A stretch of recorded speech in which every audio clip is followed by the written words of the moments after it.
मेरा पति मेरा बहुत ख्याल रखता था, मेरे लिए महँगी-महँगी चीज़ लेकर आता था, जबकि उसकी इतनी कमाई नहीं थी। मैं हैरान हो जाती कि इतना सब कुछ कहाँ से लेकर आता है। पर एक काम बहुत ही अजीब करता, मुझे बहुत खुश करने के लिए मेरी पसंद की चीज़ और खाना लेकर आता, लेकिन खुद रात होते ही दूसरे कमरे में जाकर सो जाता। मैं हैरान होती कि अगर इसको मेरी इतनी चिंता है कि यह मेरे लिए इतनी अच्छी चीज़ लेकर आता है, तो फिर इसे मेरे में रुचि क्यों नहीं है, मेरे पास क्यों नहीं बैठता, मेरी बात क्यों नहीं सुनता, मेरे साथ उसका व्यवहार नॉर्मल क्यों नहीं है। मैं एक रात पहले ही दूसरे कमरे में छुप गई, ताकि जब वह यहाँ पर आए तो मुझे पता चल जाए कि आखिर इस कमरे में क्यों आता है, मेरे पास क्यों नहीं बैठता। जब मैं अपने पति को ऐसी हरकत करते देखा कि मैं अपने कानों को हाथ लगा लिया। मेरा नाम मनीषा है, मैं बहुत ही ज़्यादा सुंदर थी। मेरी भाभी को मेरी सुंदरता से बड़ी नफरत थी। वह कहती थी कि तेरी सुंदरता एक दिन मिट्टी में मिल जाएगी। मैं कहती थी भगवान से डरो भाभी, मैंने आपका क्या बिगाड़ा है। मेरी माँ जिंदा थी, मेरे पापा इस दुनिया में नहीं थे, लेकिन जब तक मेरी माँ थी तब तक उसे अब घर में मेरी हुकूमत चलती थी। मेरे भाई को भी मुझसे नफरत थी।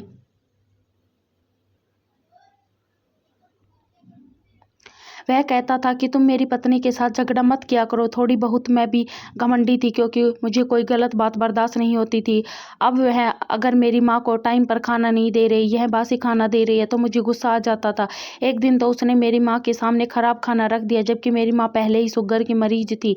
मैंने कहा, पहले उनकी तबीयत खराब रहती है, तुमने ताज़ा खाना नहीं बनाया था तो तुम बता देती।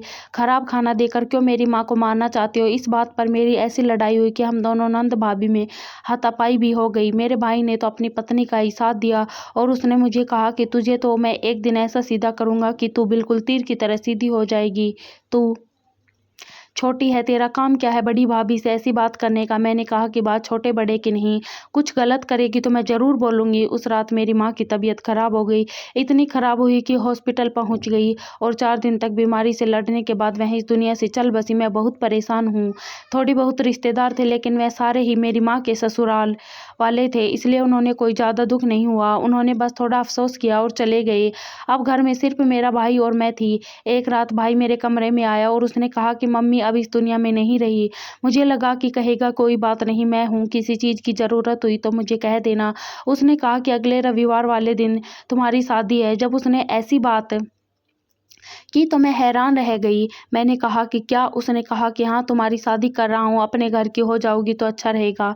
मेरी तो समझ में भी नहीं आया कि पूछो कि मेरी शादी किससे कर रहे हो, पर इतनी जल्दी शादी। उसने कहा कि बस शादी बिल्कुल सादगी से है, क्योंकि अभी अभी माँ मरी है। तेरे दिल में अगर कोई अरमान है तो उसको दिल में ही दबा ले। मैं तुम्हारे लिए महीना भर पहले डोल नहीं भिजवा सकता, और ना ही तुम्हारे दूल्हे को घोड़े पर ला सकता हूँ। इतना कहकर वह कमरे में चला गया। मैंने तकिया सर पर रखकर रोना शुरू कर दिया, लेकिन फिर दिल को यह सोचकर समझा लिया कि चलो शादी तो एक दिन होनी थी, अगर हो जाएगी तो मेरा अपना घर तो होगा, किसी की सुननी तो नहीं पड़ेगी। भाभी से तो जान छूटेगी, वरना किसी और तरह से तो भाभी से जान नहीं छूट सकती। यही सोचकर मैं भी दिन गुजारने लगी। लेकिन शादी वाले दिन यह देखकर मैं हैरान रह गई, मेरे भाई ने मेरे लिए किस तरह के इंसान से मेरी शादी की थी। शायद इसमें भी मेरी भाभी की कोई चाल थी, क्योंकि जब भी लड़ाई होती थी मेरी भाभी दुश्मन बन जाती थी। मुझे लगता था कि वह किसी दिन जरूर ही मुझसे बदला लेकर रहेगी, और आज उन्होंने यही किया। वह कामयाब हो गई थी, क्योंकि मेरा दूल्हा तो अजीब सी हालत में बैठा था। उसे देखकर कोई बच्चा भी अंदाजा लगा सकता था कि वह कोई नॉर्मल इंसान नहीं था, बल्कि पागल था, क्योंकि उसने हाथ में एक लकड़ी पकड़ी थी जिसको वह चला रहा था। बाल उसके बिखरे हुए थे, कपड़े तो उसने नए पहने थे लेकिन गंदे कर दिए थे। जैसे कोई छोटा बच्चा मिट्टी में खेलता है तो उसके कपड़े गंदे हो जाते हैं, यही मेरा दूल्हा था। सबको पता चल गया कि वह पागल है। मोहल्ले से भी कुछ औरतें आई हुई थी, क्योंकि रिश्तेदार तो ज्यादा थे नहीं। उन्होंने भी कहना शुरू कर दिया कि मनीषा का दूल्हा तो पागल है। यह क्या कर दिया भाई भाभी ने, बहन पर इतना बड़ा अत्याचार कर दिया। माँ क्या मरी, इसका तो खून सफेद हो गया। पागल के साथ इतनी प्यारी लड़की की शादी करवा दी। इस तरह मेरी शादी हो गई। अब तो विदाई होने वाली थी। मेरी आंखों में आंसू भरे थे। मैं रोना चाहती थी लेकिन रो भी नहीं सकती थी। मैं रोती तो मेरे आंसू कौन देखेगा। मुझे माँ की बहुत याद आ रही थी। मेरी माँ अगर जिंदा होती तो मेरे साथ यह कुछ नहीं होता। मेरी भाभी ने तो मेरे भाई को भड़काया था, उसको ज़रा ख़्याल ना आया कि अपनी बहन की शादी एक पागल के साथ कर रहा है। कैसे ख़्याल रखेगा वह, मुझे क्या खिलाएगा, क्या पिलाएगा? आजकल तो लोग अपनी बेटियों की शादी ऐसे लड़के के साथ भी नहीं करते, उनके पास नौकरी नहीं होती और इसके साथ इसे तो रहने का तरीका भी नहीं था। एक पल को तो दिल किया कि ससुराल जाने से इनकार कर दूँ, लेकिन उसके बाद क्या होता, मेरा ही तमाशा बनता। यह लोग फिर भी मुझे यहाँ से निकाल देते, इसलिए सब कुछ भगवान पर छोड़ दिया। उसके साथ चुपचाप विदा हो गई। जाते-जाते भाई ने सर पर हाथ रखने की कोशिश की तो मैंने सर पीछे कर लिया। इसको इतना तो जता दूँ कि उसने जो मेरे साथ किया वह अच्छा नहीं किया। भाभी भी मिलने के लिए आगे आई तो उनसे भी ना मिली, क्योंकि उन्होंने तो सबके सामने ही कह दिया तुम्हारी शादी करवा दी, अपने घर दफ़ा हो जा। कौन-सी भाभी ऐसा करती है अपनी नंद को, वह भी तो उसकी विदाई वाले दिन। अरे दिल में जितनी भी नफ़रत हो, इस तरह तो कोई भी बेटी को विदा नहीं करता कि निकलता कि दफ़ा हो जाओ मेरे साथ। इतना बड़ा व्यवहार हो रहा था, भगवान ही देख रहा था कि मेरे ऊपर कितना बड़ा अत्याचार हो रहा है। पर मुझे पता था भगवान मेरा इंसाफ़ करेगा, लेकिन अभी तो मेरा समय बहुत ख़राब दिखाई दे रहा था। मैं विदाई के बाद ससुराल पहुँची। मेरा दूल्हा पागल था, लेकिन उसका घर अच्छा था, 3 कमरे थे, वहाँ पर उसका भाई भी था। मुझे लगा कि वह भी इसी घर में रहता है, लेकिन जब रात हुई तो उसका भाई कमरे में आया। मैं घबरा गई। उसने कहा भाभी घबराने की ज़रूरत नहीं है, दरअसल कि यह घर भी मेरा है और वहाँ दूसरी जगह भी मेरा घर है, जहाँ पर मेरी पत्नी बच्चे मेरा इंतज़ार कर रहे हैं। अब आपको इसे सँभालना है। उसके साथ इसके संबंध अच्छे नहीं हैं, माँ-बाप हमारे भी नहीं हैं, बस आप हैं और आपका पति है और यह आपका घर है। अगर आपको समझ ना आए कि कौन-सी चीज़ कहाँ रखी है तो फ़ोन करके पूछ लीजिएगा। दीवार पर मेरा नंबर लिखा हुआ है, पर अगर वह ज़्यादा तंग करने लगे तो आप मुझे बुला सकते हैं। लेकिन देखिए मैं भी फैमिली वाला हूँ, मेरी पत्नी को मेरा यहाँ आना-जाना पसंद नहीं। अगर कोई बहुत ही ज़्यादा इमरजेंसी हो तो आप फिर भी बुला लीजिएगा, वरना खुद ही सँभालने की कोशिश कीजिएगा, क्योंकि अब यह तो आपका ही पति है और आपके इसके साथ ही रहने में समझ गई थी कि मेरी ज़िंदगी कितनी बुरी होने वाली है। मैंने हमेशा दिल को समझा लिया और क्या कर सकती थी। उसने कहा भगवान आपकी मदद करे, आप परेशान नहीं होना, एक दिन सब कुछ ठीक हो जाएगा। मुझे पता था कि वह तसल्ली दे रहा है, लेकिन फिर दोबारा कहा कि मैं आपको बताने की कोशिश कर रहा हूँ भाभी कि एक दिन सब कुछ ठीक हो जाएगा, बिल्कुल परेशान नहीं होना। पता नहीं उसने इस बात को 2 बार क्यों बोला और इतना ज़ोर देकर क्यों बोला। फिलहाल तो मुझे कुछ समझ नहीं आ रहा था। मैंने कहा ठीक है। मेरा पति दूसरे कमरे में बैठा था। मैं जब उस कमरे में गई तो हैरान रह गई। यह कमरा शायद उसी का था। यहाँ पर काफ़ी सारी चीज़ें टूटी हुई थी और कुछ खिलौने इत्यादि भी पड़े थे। शायद उसका दिमाग बचकाना था। उसने मुझे देखा तो मैं डर गई। मुझे लगा वह मुझे कोई बात करेगा, कुछ बोलेगा या कोई काम का कहेगा, पर उसने ऐसा कुछ नहीं किया। वह चुपचाप जाकर अपने कमरे में सो गई।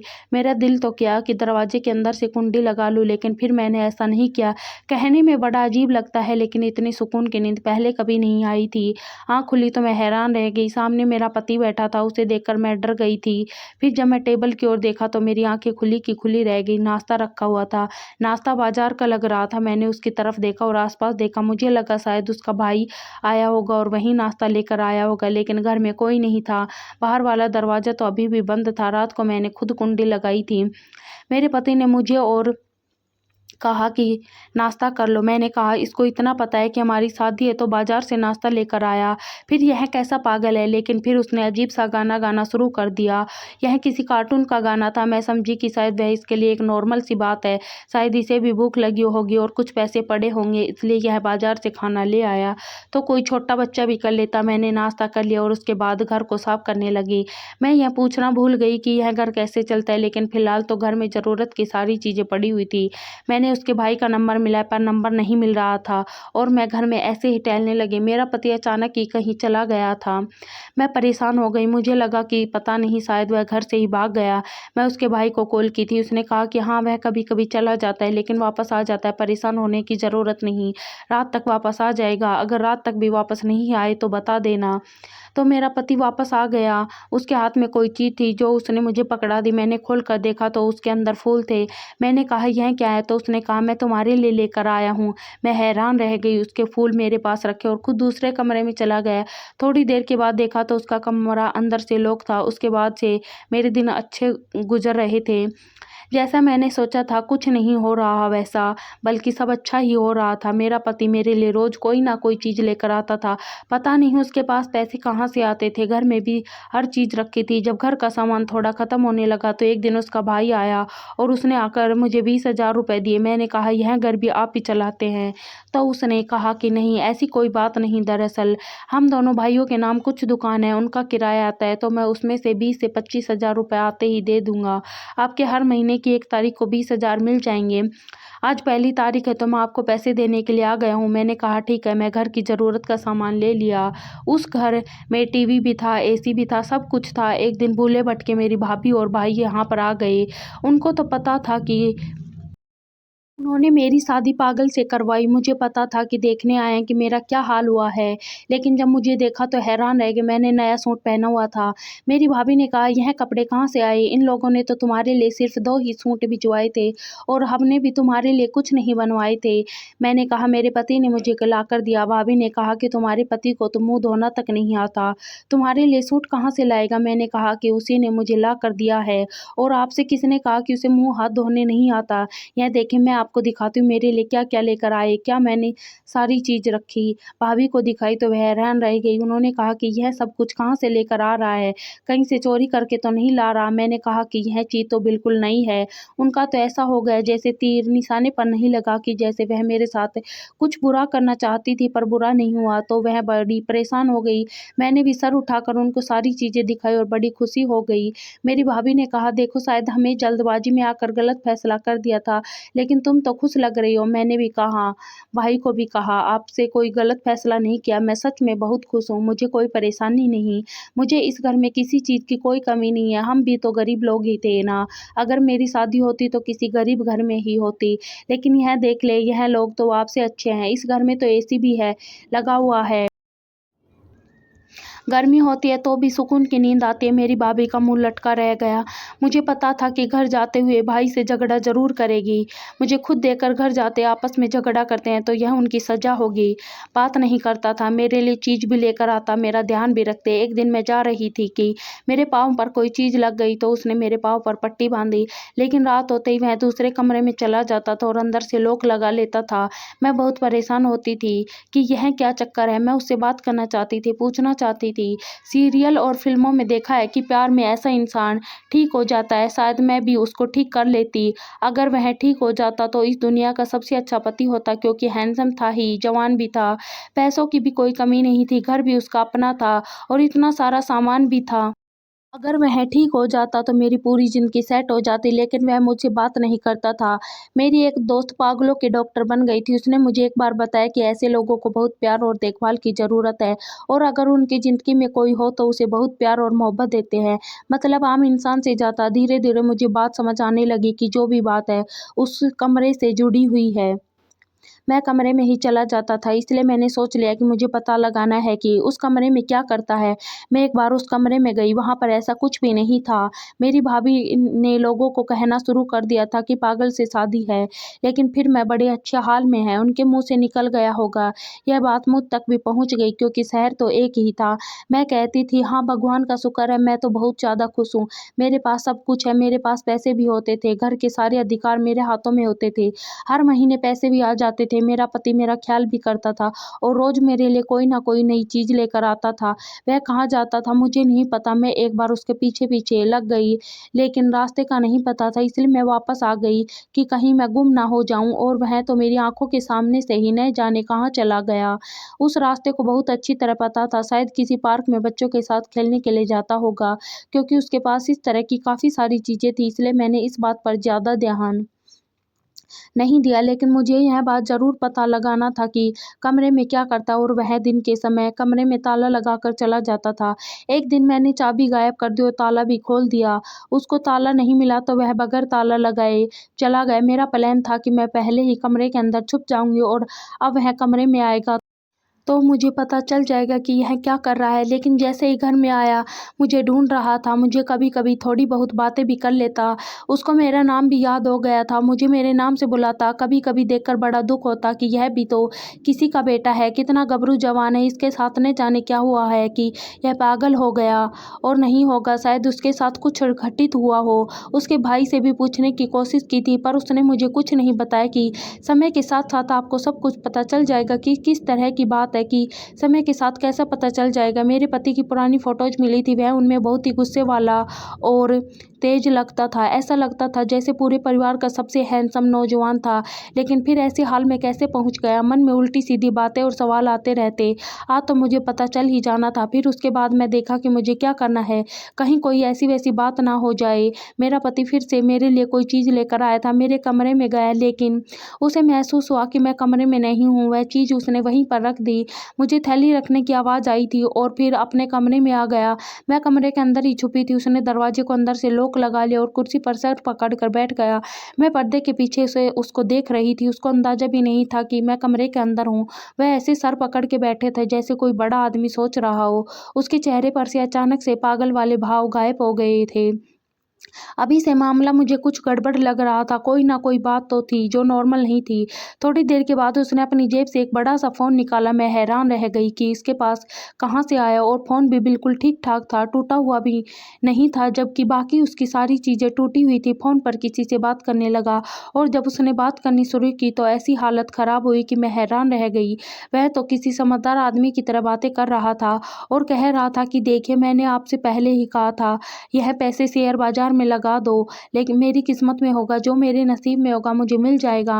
मैं हैरान रह गई थी कि यह मेरा पति दुनिया के सामने पागल बना हुआ है, यहाँ पर बैठकर बिजनेस कर रहा है, लेकिन फिर दुनिया के सामने पागल क्यों बना हुआ है और अपनी पत्नी से झूठ क्यों बोल रहा है? अपनी पत्नी को तो बता सकता था। दिल तो किया कि सामने आ जाऊं, लेकिन फिर सोचा कि देखते हैं आगे यह क्या करता है। थोड़ी देर के बाद उसने जेब से काफ़ी सारे पैसे निकाले और फिर उनको एक साइड पर रख दिया और फिर दोबारा से किसी को फ़ोन किया। इस बार मुझे समझ आ गया कि वह किसे फ़ोन कर रहा है। उसने भाई को फ़ोन किया। उसने कहा कि मेरा दिल करता है कि मैं मनीषा को सब कुछ बता दूँ, मेरी पत्नी है, मैं उसके साथ रहना चाहता हूँ। सामने वाले ने कहा कि जल्दबाजी न करो। तो मेरे पति ने कहा कि जल्दबाजी कैसी है, हमारी शादी को 4 महीने होने वाले हैं। जब मेरी बात हुई तो उसमें से मैं हैरान आ गई। मुझे देखकर वह हैरान रह गया, उसका मुँह खुला का खुला रह गया। उसने फ़ोन को एक साइड पर रख दिया। मैंने कहा कि यह सब कुछ क्या है? क्यों दुनिया के सामने पागल बने फिरो? मैं आज या कल तुम्हें बताने ही वाला था। मैंने कहा कि मुझे सारी बात बताओ, आखिर बात क्या है? मेरी आँखों में आँसू आ गए तो उसने कहा कि रो क्यों रही हो? मैंने कहा मुझे नहीं पता, बस मुझे रोना आ रहा है। मुझे बता दे कि क्या बात है? उसने मुझे ऐसी बात बताई कि मैं हैरान रह गई। उसने कहा मैं पूरे मोहल्ले में सबसे समझदार और पढ़ा लिखा लड़का था। मेरी बहुत अच्छी नौकरी थी, अभी भी मैं इसी नौकरी में हूँ। मैं सारी रात बैठकर ऑनलाइन काम करता हूँ। मैं बाहर तो पागल बना हूँ। फिर तो उसने कहा मेरी कुछ लोगों के साथ दोस्ती थी, पर मुझे नहीं पता था कि वह किस तरह के लोग थे। एक दिन हम लोग कहीं चले गए, वहाँ पर हमारा छोटा सा झगड़ा हो गया। हमारे हाथों एक आदमी मारा गया।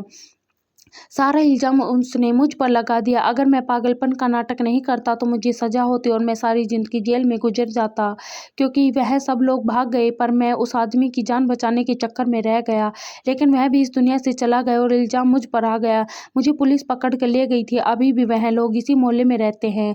उनका मेरे कारण नुकसान हुआ, इसलिए मुझे पागलपन की एक्टिंग करनी पड़ी। लेकिन सुनाया है उन्होंने अपना घर बेच दिया और 1 महीने के बाद यहाँ से जा रहे हैं। बस उसके बाद मैं अपने तरीके से रह सकता हूँ। तुम्हें यह सब कुछ मैंने इसलिए नहीं बताया कि एक बार वो लोग यहाँ से चले जाए तो मैं फिर तुम्हें भी बता दूंगा। तुम्हारे भाई ने जब कहा कि उसे यह रिश्ता स्वीकार है तो वह लोग बड़ी हैरान थे। हमें पता चला गया कि यह लोग जानबूझकर तुम्हारी शादी एक पागल से करवा रहे हैं, इसलिए मैंने बिना देखे ही शादी के लिए हाँ कर दी। सोचा कोई तो पुण्य कमा लूँ, तुम्हें ही बचा लूँ। मैं तुमसे बहुत मोहब्बत करता हूँ, तो तुम मुझे बहुत अच्छी लगती हो। तो मैं जब भी बाहर जाता हूँ तुम्हारा चेहरा मेरे सामने आ जाता है और मैं सोचता हूँ कि तुम्हारे लिए कोई चीज़ ले लूँ। सोचता हूँ कि कहीं तुम हालात से तंग आकर मुझे छोड़कर ना चली जाओ। कोशिश करता हूँ तुम्हारे लिए तोहफ़ा लेकर आऊँ, ताकि कम से कम तुम खुश तो हो। और मैं बहुत प्यार करता हूँ। मेरी आँखों में फिर से आँसू गिरने लगे।